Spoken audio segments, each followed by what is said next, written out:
Now, Facebook and Instagram did the unthinkable yet again.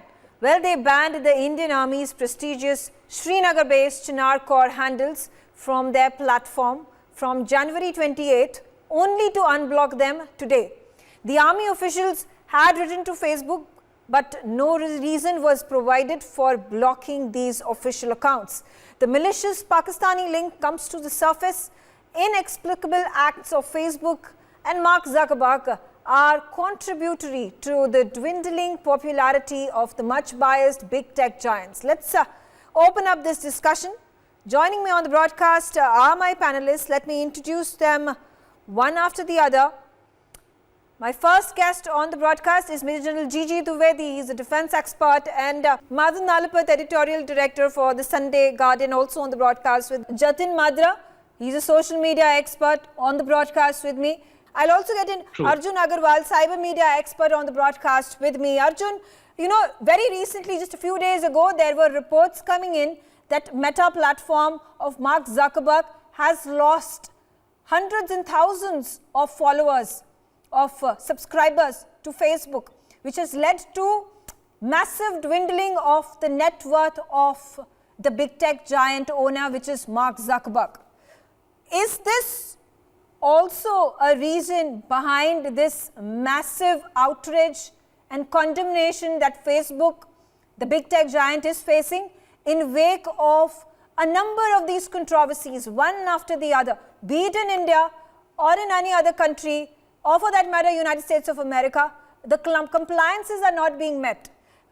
They are letting go of every single inhibition when it comes to raking in profits, not even letting go of the morality of allowing peace and tranquility to be maintained in the public, spreading hate, inciting hate speeches, incendiary messages which are being propagated. There were whistleblowers that had come out time and again. The latest one being the whistleblower who was working in the ethics committee of Facebook, who had pointed this out. And after that, there were one after the other resignations that had been put out by the people who were working for Facebook.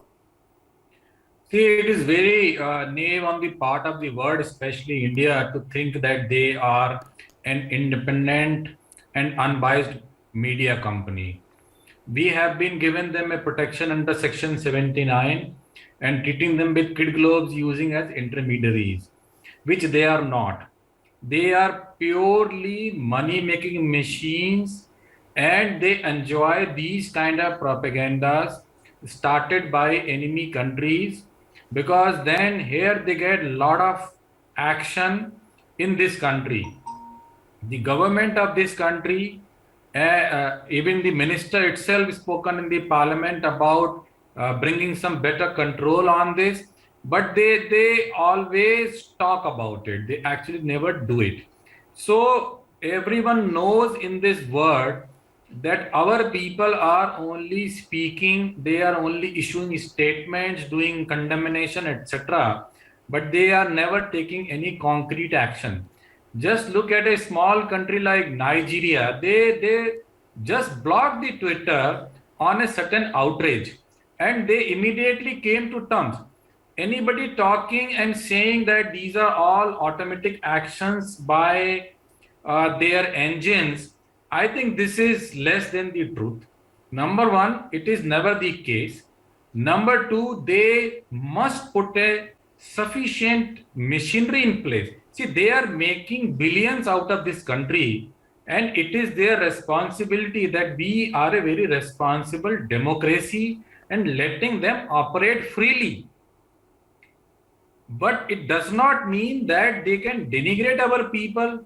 They can denigrate our armed forces. They have absolutely no respect for the laws and the rules made under the Indian laws. Just because we are they have no respect whatsoever for the rules made by their parent country, which is United States of America. And they have been getting all the leeway. They have been just squeezing themselves out of one lawsuit after the other in front of the Senate, in front of the congressional hearings that have been taking place for years together now. And that's why they have been fined massively in European Union from time to time, the Googles and the Facebook. but they have never been fined in this country. Just put them a fine of $1 billion straight away, and you see tomorrow all these excuses will go away and they will start behaving. You see, why don't you treat them as a publication?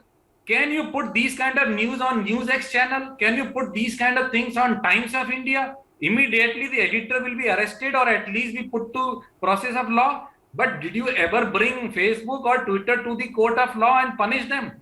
Even some cases are going against them and they have got a long-term bail. The guy gave the statement from Bangalore and then flew to USA. I mean, what is this? This is a complete joke. This is a complete joke. And this is one of the reasons that we are getting this whipping. Honorable Supreme Court pulled these giants for putting so much obscene material, and Honorable Supreme Court asked them to remove this. This is against the dignity of women in this country. Even the child porn is there. But they are not removing, saying this thing, that this is beyond our capability. This is, Thank you so much, gentlemen, for joining me on this very interesting and insightful discussion. And we'll continue our campaign and initiative towards highlighting these loopholes that the big tech giants, especially when it comes to Facebook and Instagram, continue to take advantage of, and putting India in a bad light because of the vested interests it has in the larger global scenario.